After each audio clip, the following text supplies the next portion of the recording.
Zephyr's POV. Tahimik na ang buong mansyon. Tayong maririnig ay ang mahinang lagasas ng fountain sa garden at ang malalim na halik ni Emmanuel sa kabilang kwarto. Pinatay ko na ang bedside lamp ng anak ko, tinakpan ng kumot sa kanyang tiyan at tinalikan siya sa noo. "Good night, buddy," bulong ko. Habang palabas ako ng kwarto, napalingon pa ako sa anak ko. Tahimik na siya ngayon, malayo sa dating makulit, magulo, at laging may gustong gawin. Nagbago siya. Mula nang dumating si Ariana, unti-unti ko nang napapansin ang pagbabago sa kanya. Hindi lang sa behavior, kundi pati sa mood niya. Mas kalmado, mas masayahin, hindi na ganun ka-demanding. At kahit minsan pa rin siyang makulit, parang mas may direksyon na ang kulit niya. Pero hindi ko maalis sa isipan ko ang sinabi niya kanina habang naglalaro kami sa game room. "Daddy, bakit si Teacher Cherry ang tagal tumingin sa'yo?" Para siyang natutunaw. "Teacher Cherry?" Napakagat ako ng labi. Naiiling habang naiisip ang babaeng yon. Obvious naman, di niya inaitago ang tingin, ang pakikitungo. Palaging palihim kung humawak ng braso, palaging palangiti, at palaging available kahit wala naman dapat asikasuhin. At naiinis ako, hindi dahil gusto niya ako, sanay na ako sa ganyan. Pero dahil ginagawa niya yon habang nagtuturo sa anak ko, hindi niya kailanman dapat ihalo ang personal na interes sa pagiging guro. Ganon din ba si Ariana? Napaisip akong bigla. Tahimik si Ariana, masunurin, walang halong pagpapapansin, pero minsan nahuhuli ko siyang nakatitig o baka ako lang nag-iisip ng kung ano-ano. Tumayo ako mula sa kinaupuan ko sa hallway, hindi ako mapakali. Parang may humahatak sa akin papunta sa kabilang dulo ng bahay sa kwarto ni Ariana. Okay lang, titingnan ko lang kung ayos siya, delikado rin kasi kung bukas ang ilaw buong gabi. Tahimik akong naglakad at pagtapat ko sa pinto, pinihit ko ang doorknob, hindi nakalock. Napakunot ang noo ko. Bakit di siya naglock? Hindi ba niya alam kung gaano kadelikado yon? Maingat kong binuksan ng pinto. Walang kaluskos mula sa loob. Madilim ang kwarto pero sapat ang ilaw mula sa hallway para makita ko ang siluwetang nakahiga sa kama. Si Ariana. Nakahiga siya, nakatagilid, nakaharap sa bintana, mukhang pagod na pagod. Ang buhok niyang kulot ay nakakalat sa unan. Ang mukha niya kalmado. Walang bakas ng pangamba. Parang batang natulog sa gitna ng pagod. May kung anong kumistot sa dibdib ko. Hindi ko alam kung inis, kaba o pangamba. Tahimik siyang babae, mahinhin, pero may tinatago. Hindi siya yung tipong mahilig sa pasiklab, pero parang siya yung klase ng babae na bigla ka nalang maaapektuhan. Yung di mo alam kung kailan ka na nahulog. Pero bakit hindi siya naglock ng pinto? Napahagat ako sa labi. Delikado yon, Ariana. Lalo na ako ibang lalaki magbubukas ng pinto. Tahimik akong pumasok ng ilang hakbang. Tinitigan ko siya. In fairness, mukha talaga siyang inosente. Pero hindi ako ganon kadaling malinlang. Di ako dapat madala sa kung anong nararamdaman ko. Lumapit ako sa bedside table. Inayos ang medyas na nakasabit sa gilid. Walang dahilan. Gusto ko lang may gawin. Baka sakaling maputol tong pagkakatitig ko sa kanya. Nang bigla siyang gumalaw, napaatras ako. Halos mabitawan kong hininga ko pero hindi siya nagising. Bumuntong hininga lang siya at muling nahimbing. Napailing ako. Ano ba tong ginagawa ko? Tahimik kong sinara ang pinto at habang bumabalik ako sa silid ko, di ko maiwasang marinig muli ang boses ng anak ko sa isipan ko. "Daddy, bakit si Teacher Cherry ang tagal tumingin sa'yo? At ako ilang segundo lang kaya ang tinagal ko sa pagtitig kay Ariana." Nagpalit na ako ng damit pang tulog. Tinitigan ko ang kama, malaki, malambot, malamig, at walang laman sa kabilang side. Tumagilid ako sa kanan, saka sa kaliwa, pero wala talagang makuha sa katawan kong antok. Hinilot ko ang sentido ko, napabuntong hininga, saka muling tumitig sa kisame. Ganito na naman. Mula nang umalis si Noemi papuntang Europe, gabi-gabi ko nang kaaway ang katahimikan ng silid na to. Hindi ko akalaing magiging ganito kahirap matulog mag-isa. Sanay ako sa may naririnig na mahina niyang hilik o di kaya'y mahinang bulong niya ng I love you bago siya tuluyang dalawin ng antok. Ilang buwan na ba? 9, 10? At ngayon 1 taon na pala ang halos nilipas. Di ko inakalang sa tagal ng relasyon namin, darating pa rin ako sa puntong mangungulila. Yung hindi lang physical na pagnanasa kundi yung simpleng presensya lang niya. Yung amoy ng buhok niya, yung pagkampas ng binti niya sa binti ko, yung bigla niyang pagyakap sa gitna ng malamig na gabi at ngayon, wala. Hindi ko maiwasang kabahan. Hindi dahil wala siya. Sanay na ako sa layo, pero natatakot ako sa sarili ko. Baka isang araw, sa sobrang pagkamis ko, humingi ng inat sa maling tao. Baka sa sobrang lungkot ko, humanap ako ng aliw sa kung saan hindi dapat. Hindi ako santo, lalaki ako, at lalaki rin akong nagmamahal sa asawa ko. Pero kapag gabi at tahimik at malungkot, doon lumalabas ang tukso. Hindi pwede, hindi dapat. Inagilap ko ang cellphone ko sa gilid ng kama at agad tinawagan si Noemi. "Hello, love?" Sagot niya, medyo paus pa. "2:00 pa lang dito, okay ka lang?" Ngumiti ako kahit di niya makita. "Sorry love, hindi na naman ako makatulog." Sagot ko habang umiga ulit. "Namiss lang kita." Tumahimik siya sa kabilang linya saglit. Narinig ko ang mahinang lagaslas ng kumot at ang pagupo niya sa kama. "Zephyr, ilang buwan na lang. Tapos uuwi na ako. Natatapos na rin ang training ko." "Alam ko pero ang tagal pa rin. 1 taon na halos, hindi mo ba ako namimiss?" Tanong ko half joking, half serious. "Tanga ka. Araw-araw kitang iniisip. Araw-araw kitang naiiyak. Hindi lang ikaw nahihirapan, Zeph." Napatahimik ako. Ramdam ko ang bigat sa tinig niya. Yung pagod, yung homesickness, yung pangangulila. "Alam mo, minsan gusto ko na lang umuwi. Hindi ko na matapos tong training. Gusto ko na lang yakapin ka. Sabay tayong matulog. Sabay tayong magising. Gusto ko lang maramdaman ka ulit sa tabi ko." Sabi ko halos pabulong. "Kahit hindi mo ko hawakan, basta nariyan ka lang." "Tahan na, Zeph. Ilang buwan na lang. Matatapos na to. At pag uwi ko, hindi na ako aalis pa ulit. Promise." "Siguraduhin mo yan, ha? Kasi kapag hindi ka bumalik, susunduin na kita kahit saan ka pa sa Europe." Tumawa siya, payak, ngunit punong-puno ng damdamin. "Mahal kita, Zeph. Mahal na mahal kita, Noemi. Huwag mong kakalimutan yon." Matagal kaming tahimik. Nakikinig lang sa hininga ng isa't isa sa linya. At sa kauna-unahang pagkakataon, matapos ang ilang linggo nakatulog ako, habang hawak pa rin ang cellphone, at ang tinig ni Noemi ang huli kong narinig. Pagkababa ko ng hagdan, agad kong narinig ang boses ni Emmanuel. Malakas, makulit at walang preno gaya ng dati. Pero sa gitna ng mga tunog ng kutsara at tinidor at masiglang kwento ng bata, may isang bagay akong agad na napansin. "Ate Ariana, ba't parang si Ninang Clara ka magsuot? Ang init-init tapos ganyang uniforme mo, balot na balot?" Reklamo ni Emmanuel habang nakakrus pa mga braso. "Wala ka bang shorts o kaya sleeveless?" Napakamot ako sa batok. Hindi ko alam kung matatawa ako o maaasiwa sa sinabi ng anak ko. Si Ariana naman kalmado lang ng ngumiti at pinagsabihan si Emmanuel na wag bastos. Pero kahit pa inosente ang sinabi ng bata, hindi ko rin maiwasang mapansin. Mainit nga ngayon, tapos suot pa ni Ariana ang makapal at conservative na blouse na may mahabang manggas at palda na abot sakong. Kontrata ba talaga yon o costume sa isang teleserye?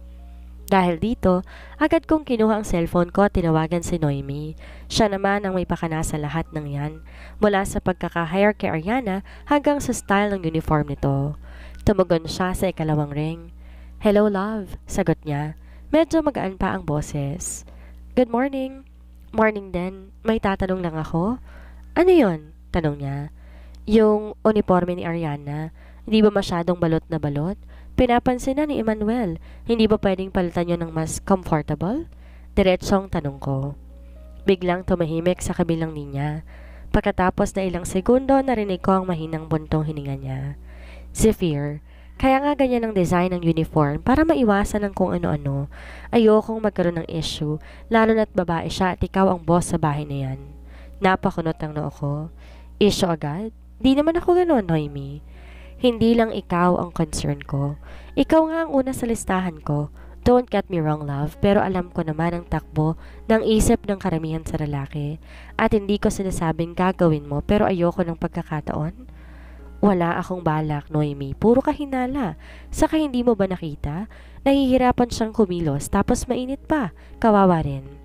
"Zeph, please. Ako na nag-design yan. Huwag mo na sanang questionin." Hindi ko kino-question. Concern lang ako para kay Ariana at para kay Emmanuel. Siya kasi ang kasama nila buong araw. Gusto ko lang maging maayos at komportable ang lahat. Biglang tumalim ang tono niya. Alam ko ang ginagawa ko, Xavier. Isa pa, baka gusto mo na rin palitan ng mismong Ariana. Huwag mo akong baliktarin. Concern lang ako. Huwag mo akong gawing masama sa ginagawa kong tama. Tahimik kaming dalawa sa linya. Napabuntong hininga ko. Look, sabi ko, mas malumanay na. Ayoko lang na parang may tensyon palagi. Kung kaya naman gawa ng paraan, gawin natin. Hindi ko sinasabing pagsuotin siya ng miniskirt. Konting luwag lang, konting ginhawa. That's all. Sa dulo, narinig ko rin ang pagbuntong hininga ni Noemi. Fine, I'll think about it. Pero isang kapilyahan lang ang makita ko, Zeph. Aalisin ko agad siya. Wala kang dapat ipag-alala. Mas maganda kung totoo yan. Bago pa man siya makababa ng linya, narinig ko pa ang mahinang dagdag niya. Kahit malayo ako, hindi ako bulag, Zephyr. Napatingin ako kay Ariana, nabala pa rin sa pagtulong kay Emmanuel. Hindi niya alam na siya ang pinagtatalunan at doon ko maling naalala na ang pagiging ama, asawa at amo madalas sa isang delikadong linya. Pagkababa ng tawag ko kay Noemi, napatingalanan lang ako. Sinapo ang batok sa kanapabuntong hininga. Ang hirap talaga kapag nasa malayong asawa mo at ikaw ang naiwan sa bahay kasama ang anak at ang bagong yaya na madalas nasa sentro ng atensyon ng asawa mo. Ng lahat kahit ayaw niya. Tinapik ko ang lamesa at mabilis na tumayo. May mga papeles pa akong kailangan asikasuhin sa opisina. Nagbihis ako ng maayos. Kinuha ang laptop at mga dokumento at saka nagtungo sa kotse. Pero bago pa man ako makarating sa opisina, tumunog ang cellphone ko. Nasa parking lot pa lang ako noon.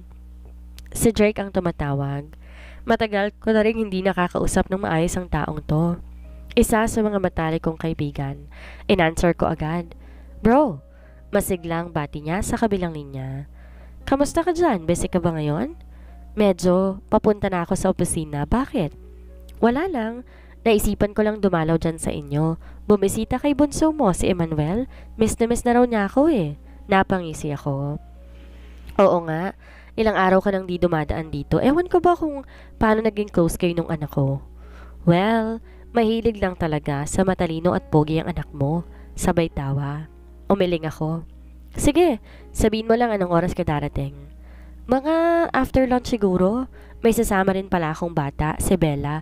Alam mo naman yun, anak ko sa pinsan ni Thea. Gusto raw makipaglaro kay Emmanuel. Nakwento raw ni Emmanuel sa burger place na gusto niyang may kalaro sa bahay.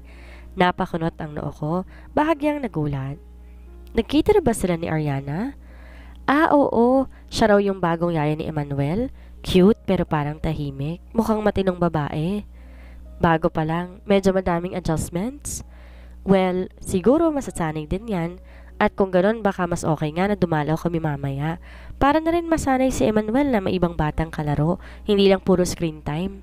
Sure, walang problema. See you later, Dantol. Ingat ka sa pagdadrive. Salamat, ikaw din. Pagkababa ko ng tawag, napatingin ako sa rearview mirror, tsaka mo ring napangiti. Hindi man perpekto ang araw ko, mukhang magiging masaya si Emmanuel mamaya. Pero sa likod ng isip ko, iniisip ko kung anong magiging reaksyon ni Ariana pag nakita niyang may bagong batang babae sa paligid. At kung ano naman kaya ang magiging reaksyon ni Bella na masyadong parang palakaibigan sa presensya ni Ariana, mukhang magiging interesting ang hapon. Ariana's POV. Habang nakaupo ako sa tabi ni Emmanuel, pinagmamasdan ko siya habang paulit-ulit na tumitingin sa wall clock. Napahawak ako sa noo ko. Pilit nilalabanan ang inis at bugnot na nararamdaman. 8 more minutes, bulong niya. Tapos napabuntong hininga na parang hinahabol ang kalayaan. Para bang ako pa'y nabubugnot sa sobrang kaarte ng batang to. Diyos ko, parang ako tong kidlong sa tutor session at hindi siya. Paulit-ulit siyang nagbibilang ng oras. Para bang isang preso na hinihintay ang paglaya. Hindi ko alam kung matatawa ba ako o maaawa sa teacher niya. 7 more minutes, sabi pa niya. Sabay lilingon kay Teacher Cherry na halatang pinipilit gumiti kahit talatamong nauubos na ang pasensya. Ako rin kaya ang susunod na susuko? Maya-maya ay pasimpleng tinitingnan ni Emmanuel si Teacher Cherry. Tapos nalapit sa akin at bubulong. Ate Ariana, hindi ko na talaga kaya to. Ayoko na kay Cherry. Bakit naman? Tanong ko kahit alam ko na ang sagot. Ang dami niyang arte. At saka kanina tinapik niya yung likod ko kasi daw nakayuko ako. Akala niya hindi ko narinig pero ang sabi niya, ang kulit talaga nitong batang to. Gusto ko siyang ilaglag sa swimming pool. Napakagat ako sa labi para hindi matawa. Hindi ko alam kung matitiis ko pa ang mga sumunod na linggo kung ganito araw-araw. Ang hilap pala ng trabaho ng isang yaya. Hindi lang sa pisikal na aspeto kundi pati sa emosyonal. Kailangan mo rin maging referee, comforter at minsan spy pa sa pagitan ng tutor at bata. At habang nagbibilang pa rin ng 5 more minutes si Emmanuel, napaisip ako, paano pa kaya kung ito ay isang buong taon? Lord, bigyan mo po ako ng mahabang pasensya. Siguro, kung nandito si Sir Zephyr, tiyak talaga na mahuhuli ko na naman si Teacher Cherry na nakatitig sa kanya. Yung tipo ng titig na hindi mo alam kung may galit ba o pa'y paghanga. Pero sa itsura ni Teacher Cherry, mukhang hindi galit. Napakunot ang noo ko habang pinagmamasdan si Cherry. Na kahit abala sa pagtuturo, biglang lumulutang ang paningin kapag nababanggit ang pangalan ni Sir Zephyr. Naisip ko lang, may gusto kaya si Teacher Cherry kay boss? Ay, wala akong pakialam. Umiling ako sa sarili ko. Bakit ba kasi yun na lang biglang pumasok sa isip ko? Ewan, siguro dahil sa bagay, gwapo naman talaga si Sir Zephyr. Tall, may itsura, matalino, at higit sa lahat responsableng ama. Ang dami sigurong nagkakandarapa sa kanya kung hindi pa siya kasal. Pero kung ako kaya, hypothetically lang naman, kung ako ang tititig sa kanya, yung parang titig ni Teacher Cherry, magagalit kaya si Emmanuel? Baka sabihan pa niya ako ng, Ate Ariana, wag kang tititig kay Daddy. Ang kulit ng bata pero possessive din pala. Para bang ayaw niyang may kahit sinong malapit kay Zephyr, lalo na siguro kapag babae. Hay nako, hindi ko niyata trabaho to. Pero bakit parang ganun pa rin? Ako pa rin tong nagpapaka-curious. Ariana, bumalik ka sa realidad. Yaya ka lang at may asawa si boss. Bawal ang titig-titig na yan. Pero bakit parang ang hirap pigilan kung minsan? Napabuntong hininga ko. 4 na minuto lang, Ate Ariana, sabi bigla ni Emmanuel. Aba, si Emmanuel nga tong galit kapag hindi siya pinapansin. Tapos ako nag-iisip kung sino nga bang nakatitig kay boss. Good luck talaga sa akin. At sa wakas, praise the heavens. Natapos na rin ang klase ni Emmanuel. Parang pista sa tenga ko ang tunog ng bell na yon kahit wala namang totoong bell. Ate Ariana, bungad agad ni Emmanuel habang lumapit sa akin, hawak ang notebook niya. Tapos na ako, pwede na akong maglaro. Ngumiti ako at inabot ang tuwalya para punasan ang pawis niya sa leeg. Oo naman, pero sandali. May assignment si Emmanuel. Biglang singit ni Teacher Cherry. Medyo matigas ang tono. Make sure na magagawa niya yon, ha? Sabay tingin sa akin. Pero hindi lang basta tingin, titig. Yung parang gusto kang lamunin ng buo. Yung parang may kasamang huwag kang mangialam sa teritoryo ko. Napakagat ako sa loob ng pisngi ko. Tinatago ang ngiti. Ano yon? Titigan wars na ba to? Pero hindi ako umimik. Tumango lang ako, sabay alis ng tingin. Ewan, pero feel ko parang may iniinda si Teacher Cherry kapag ako ang kaharap niya. Hindi naman ako sigurado pero parang insecure siya. Sa akin? Napalingon ako sa salamin sa tabi. Tinitingnan ko ang sarili ko. Simpleng ayos, walang makeup, uniform, balot na balot, buhok, naka-ponytail. Kumpara kay Cherry, sexy, polished, and confident. Paano naman siya magiging insecure sa akin?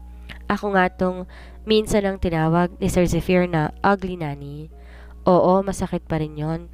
Kahit biru-biruan, dumiretso sa puso. Napailing ako. Assuming ka na naman, Ariana. Wala yun. Hindi naman ako threat. Isa lang akong tagabantay, tagapaligo, tagapunas ng pawis at tagaaliw kay Emmanuel. Hanggang doon lang ako. At kung sakaling may ibang dahilan sa mga titig ni Teacher Cherry, well, problema na niya yun. Hindi ko kasalanan kung nandun ako sa bahay para lang sa trabaho at hindi para makipag-agawa ng pansin sa boss. Pero kung sakaling titigan din ako ni Sir Zephyr, gaya ng titig ni Cherry sa kanya, ano kayang pakiramdam? Ay, Ariana, tama na. Balik sa realidad. Oo, teacher. Magagawa ni Emmanuel yung assignment niya. Sagot ko habang pinipilit kong gawing mahinahon ang boses ko. Kahit ang totoo, gusto ko nang matapos ang buong eksenang to. Gumisi si Teacher Cherry. Hindi yung pangkaraniwang ngiti ha, kundi yung may I'm watching you sa ilalim. At pagkatapos ng ngiting iyon, ginala niya ang mga mata niya sa paligid. Tila ba may hinahanap? Agad ko siyang sinundan ng tingin. Eto na naman siya. Napakunot ang noo ko. Si Sir Zephyr kaya ang hinahanap niya? Tanong ko sa isip ko habang pinapanood ko siya na sumulyap sa hallway, tapos sa gilid ng pintuan, tapos bahagyang sumilip pa sa bintana. Mukhang sabik na sabik. Baka na-miss si Daddy Zephyr, bulong ng utak ko. Sabay mabilis kong itinaboy kung anong kilig na biglang sumagi sa dibdib ko. Hindi ko alam kung bakit parang biglang bumigat ang hangin sa loob ng classroom. O baka ako lang to. Baka ako lamang tong nag-iisip ng kung ano-ano. Pero kasi, bakit parang may paligsahan na hindi ko naman sinalihan pero gusto akong gawing contestant? Pinilit kong ngumiti habang inaalalayan si Emmanuel palabas. Tara na. Tapos na tayo. May laro pa tayo sa bahay, di ba? Pero bago pa ako makalakad papalabas, naramdaman ko pa yung titig ni Teacher Cherry sa likod ko. Alam mong may nakatitig sa'yo kahit hindi mo siya tinitingnan. Ganon yun. Ay nako, Ariana. Bulong ko sa sarili. Trabaho lang, wag pa apekto. Kahit pa parang may gusto si Teacher Cherry kay Boss Zephyr na hindi mo naman dapat iniisip. Di ba nga, hindi mo naman siya gusto? O, gusto mo ba? Napapailing na lang akong sumunod kay Emmanuel palabas habang pilit na tinatanggal sa utak ko ang mga tanong na hindi dapat tinatanong. Pagkatapos na mahabang klase ni Emmanuel, halos siya pa na stress kaya sa estudyante, ay binuhat ko na ang mga gamit niya habang sabay kaming naglalakad papalabas ng study area. Tara Emmanuel, gusto mo bang magmerienda? Tanong ko, kahit alam ko na ang isasagot ng batang ito. Gusto ko ng fries and nuggets. Mabilis niyang tugon, sabay taas ng 2 kamay na parang nagse-celebrate pa. Napangiti ako. Buti na lang talaga, masarap siyang kausap kapag hindi tinatamad sa class. Agad akong tumango at sinabing, sige, punta tayo sa kusina. Pero bago pa ako makalakad ng ilang hakbang, biglang tumunog ang cellphone ko. Unknown caller. Napakunot ang noo ko. Di naman ako sanay na may tumatawag sa akin. Karaniwan na ay puro text lang. Tiningnan ko si Emmanuel, abala pa rin sa pagsasalita tungkol sa gusto niyang inumin. Tsaka ko dahan-dahang sanagot ang tawag. Hello? Tanong ko, bahagyang nag-aalangan. Hello Ariana. Pamilyar ang boses. Malamig, kalma, medyo baritono, may dating. Agad akong napakagat sa labi. Sir Zephyr? Oo. Kamusta ang tutor class ni Emmanuel? Medyo natahimik ako saglit bago sumagot. Maayos naman po sir. May assignment po siyang gagawin pero sinulat ko na po para di niya makalimutan. May sandaling katahimikan sa linya at sa loob-loob ko. Ako ba sir? Hindi mo man lang tatanungin kung okay lang ako? Hindi ko alam kung bakit ko naisip yon pero parang unfair, di ba? Araw-araw ko nang kausap ang anak niya.